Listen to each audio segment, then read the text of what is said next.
Did you know that one of the world's most refreshing herbs was once used by ancient healers to calm the stomach, clear the mind, and boost energy, all at the same time?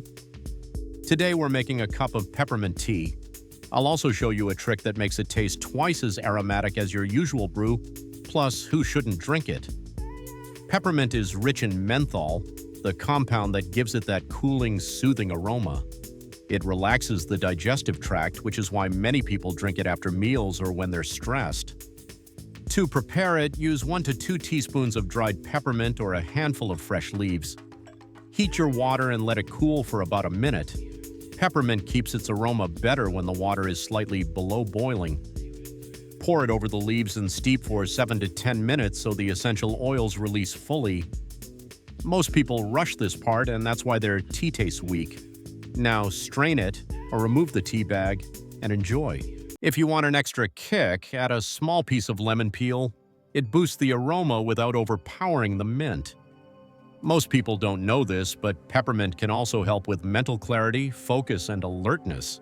Even the aroma alone can feel like a natural refresh button. That's why a warm cup in the afternoon feels like a reset for your brain. Peppermint tea is generally safe for most people, from children to the elderly, and it's a great caffeine-free option.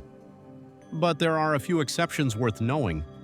Severe acid reflux may worsen because peppermint relaxes the esophageal sphincter.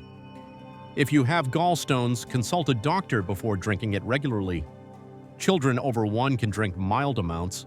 Pregnant and breastfeeding women can enjoy it in moderation. Side effects are rare, but very strong peppermint tea may cause mild heartburn or stomach discomfort in sensitive individuals. And that's all you need. Simple prep, a clean flavor, and centuries of traditional use in a single cup. If you haven't made peppermint tea like this before, try it once. The difference in aroma will surprise you. If you enjoy videos like this, consider subscribing. It helps more people discover the world of herbs and natural wellness.